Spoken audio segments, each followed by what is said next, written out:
नमस्कार मित्रांनो, आजच्या के ब्लॉगमध्ये तुमचं स्वागत आहे। मी कृष्णा आज तुमच्यासाठी नवीन व्हिडिओ घेऊन आले। तर आज आमच्या घरात नवीन रेसिपी होणार आहे पास्ताची। तर त्या कुकरमध्ये आता पास्ता टाकेले शिजायला आणि इथं कांदा कट करणं चालू आहे, बघू शकता एकदम बारीक। माझ्या मम्मीने आता कढई याच्यावरती कढई तापायला ठेवलेली आणि तेल टाकेले आणि आता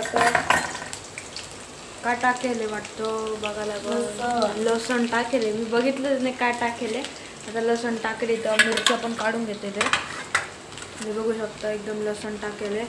मग यात गेलेले जिरा, आता ही मोहरी गेलेली यात, हे बघू शकता। आणि आम्ही घरी यामुळे बनवतो कारण की बाहेरचं खूप पैसे असतं आणि माझं पोट पण दुखतं, म्हणून मम्मीने इथं ना टोमॅटो केचप पण मला चालत नाही, म्हणून मम्मीने मिक्सरमध्ये पिसून एक टमाटरची ग्रेव्ही तयार करून घेतलेली इथं। आणि आमच्याकडं तर केचप पण मम्मी घरीच तयार करते, जेव्हा लागला तेव्हा तयार करून ठेवते। आता मम्मीने आत कांदा टाकलेला आणि याला पण मस्त मिक्स करून घेणार आहे, त्याचा कलर चेंज होतं फ्राय करून लाल होईपर्यंत।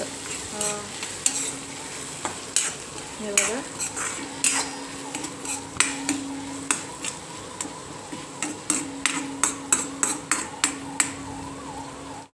याच्यात हा मसाला आम्ही ना टाकणार आहे आमच्या पास्तामध्ये। हे बघू शकता 3 पॅकेट टाकणार आहे, 1 पॅकेट पास्तासाठी, मोठं पॅकेट 4 जणांसाठी होतं म्हणून एवढं टाकणार आहे। तर हे बघू शकता पॅकेटचं नाव। मित्रांनो, आता मम्मीने कुकरमध्ये ना पास्ता शिजवलेला आहे, तर आपण भगोन्यामध्ये पण शिजू शकतो, पण कुकरमध्ये जास्त नरम शिजतो आणि लहान मुलं जे लवकर खातात त्यांच्यासाठी हे पण चांगलं असतं। लाईकली मी पण जास्त पटपट खातो मी, म्हणून मी जास्त चावत नाही, म्हणून माझ्यासाठी मम्मीने यात कुकरमध्ये शिजवलेलं आहे। आता यात 3 पुढे टाकणार आपण, हे बघा ह्या पुढे। तर कांदा आता गोल्डन कलरमध्ये झालेला आहे आणि आता इथे शिमला मिरची आणि टमॅटोची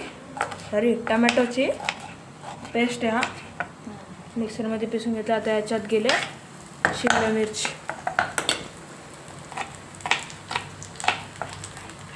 मिरची, त्यात शिमला टाकेले। आता ही टमॅटोचा पेस्ट जातो यात, टमॅटोचा पेस्ट, सॉसच्या ऐवजी टमॅटोचा पेस्ट केले, हे बघा। आता याच्यात टमॅटोचा पेस्ट टाकेले आणि शिमला मिरची टाकली होती, आता ह्या पेस्टमध्ये आपण नमक स्वादानुसार 3 चम्मच नमक टाकेले, मिक्स करून घेऊ आपण। आपली पास्ता बघू शकता अशा प्रकारे शिजलेली आहे, किती नरम शिजलेली आहे, हातात घेतल्या तुटून चालली। आता नमक टाकल्यानंतर ही टमाटोची जी ग्रेव्ही ना ती अशी परतू द्यावी लागते, मग त्यात पास्ता मसाला टाकावा लागतो आणि मग कुठून जाऊन पास्ता टाकला जातो। आता यात जाते हळद, ऑप्शनल आहे, आपल्या टाकायचे जर टाकू शकतो, नाही तर नाही। आपण यात कोथिंबीर टाकणार आहे कच्ची, आणि त्या आपली ग्रेव्ही तयार झालेली आहे। आता यात आपण कोथिंबीर कट करून टाकू शकतो, बघा।